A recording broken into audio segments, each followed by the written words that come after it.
Pagkagising ko mga loves, wala na si Tami na naman sa tabi ko. Andito na naman siya sa couch. So kapag bumabangon ako, ang una kong ginagawa is hinalik-halikan ko muna siya, no?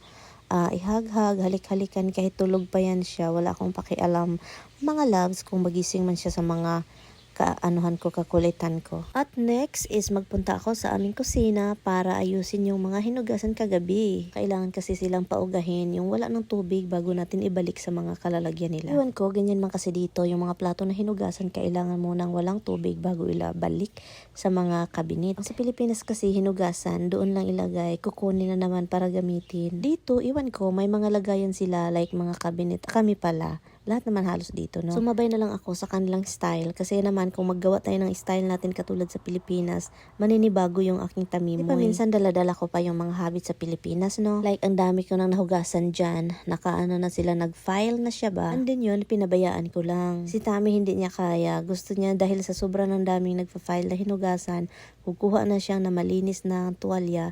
Hindi yung mga towel namin dyan sa kusina, yun, dinadry niya at binabalik niya kung saan dapat nakalagay. Kasi paminsan parang feeling ko na sa Pilipinas pa rin ako.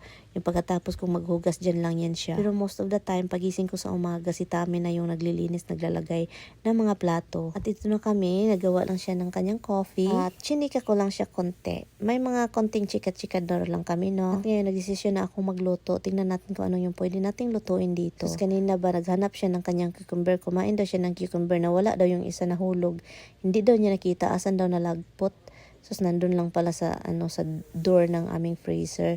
Natawa na lang ako. Yun, dahil nagising na si Mister, kailangan kong magluto ng umagahan niya. So napaisip ako, ito lang muna yung ipakain ko sa kanya. Hash brown at saka egg. Kasi madali lang, no? Kasi kapag palagi ko na siyang tinatanong, nakakapagod. Ako bigyan ng sagot. Ako na lang yung mag-iisip kung ano yung kakainin niya. Nagmana kasi siya sa ina niya. Kapag tatanungin mo na kung anong gustong kainin, sabihin na, iwan ko, ikaw bahala. Andin hanggang matagalan. Yun, sabi pa niya, mamaya lang daw siya kakain kasi nagpahuway daw siya. Nagiga-iga muna balik. Ako naman, sabi ko, kakain na ako ha. Dito ako sa dining room kakain mga loves. Kasi sabi ko sa kanya, hindi naman ito nagamit yung dining room natin. So, dito na lang ako kakain para ma-feel ko na gamit na gamit itong kainan na ito dito. Habang kumakain, hindi ko talaga mapigilang makatingin sa cellphone kasi kailangan ko i-check yung ating social media. Alam mo na, magbasa ng comment, mag-reply, mag-edit habang kumakain. So yun, kumakain ako dyan hanggang umabot kami sa tanghalian. At itong mister ko, sabi pa niya, nagutom na naman daw siya. O di ba? Kapag wala tayong mga ginagawa, palagi tayong gutom. Kaya tumataba kaming dalawa. Sabi pa niya, gagawa daw siya ng mac and cheese. So ngayon, ako na yung nag-boil ng mac and cheese niya. At ako naman, ang kinain ko ng tanghalian is leftover namin na udong na ginagawa ko. Kasi si Tami ayaw niya ng udong with tinapa. Kakain sana siya ng udong kaso may tinapa daw. Sabi niya, At pagkatapos namin kumain mga loves, yun na siya, nag-start na siya naglilinis sa aking mga hinugasan, mga ginamitan. At dinadry lang niya at binalik sa mga dapat kalagyan. At saka yung hindi ko hinugasan na rin niya. O diba? Ganyan yan siya. At dito mga loves, habang naglilinis siya, ako din naglilinis din ako sa floor. Meron kaming pinag-usapan tungkol sa mag-alaga ng baboy sa Pilipinas. Sabi ko, pigire. Hindi niya naintindihan yung pigire mga loves. Oy, nag-away pa kami dito. Hindi man nag-away. Basta lang kami, nag-usap.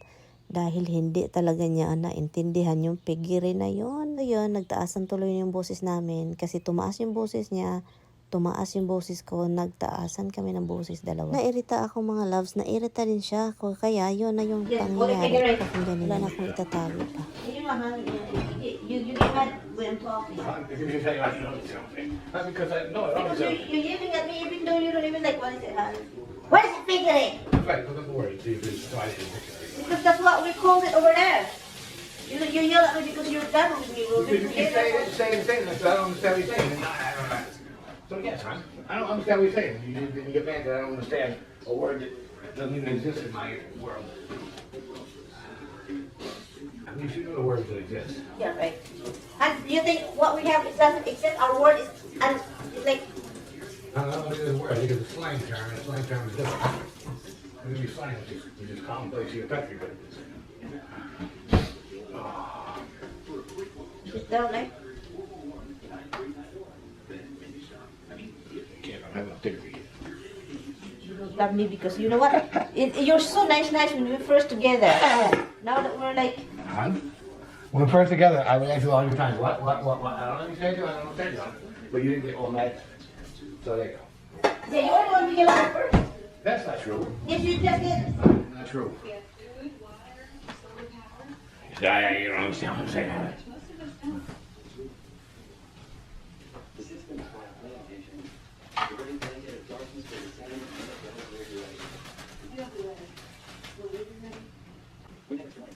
Come on, Valerie. Come on.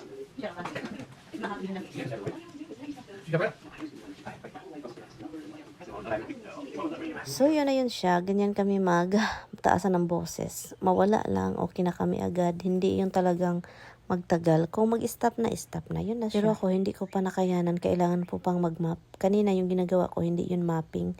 Pangungulik tayo ng buhok ngayon, pag-map naman para talaga mawala yung mga masamang loob na nasa loob ng bahay. Charot. Matagal din kasi akong hindi nakapag-map mga love, so kailangan ko lang talagang i-map para naman makuha yung mga dumi.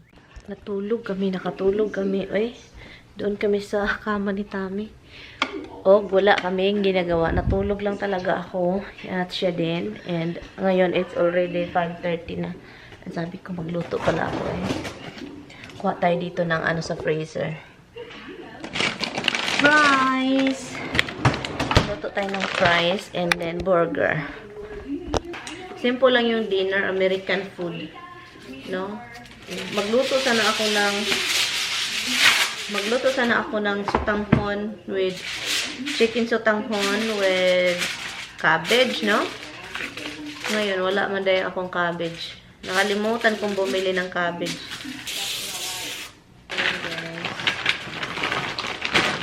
Tapusin na natin ito, no? Kasi matagal na ito doon sa freezer. So, yun, it's time to cook it all. Nilagay natin sa oven kasi ang oven tapos preheated na siya, no? So ngayon dahil hapon na, paggabi na, pahapon na, kailangan ko nang magluto ng burger para sa kanya. Ito lang yung mga ganap namin sa buong araw. Tapos na ang fries ni Mister.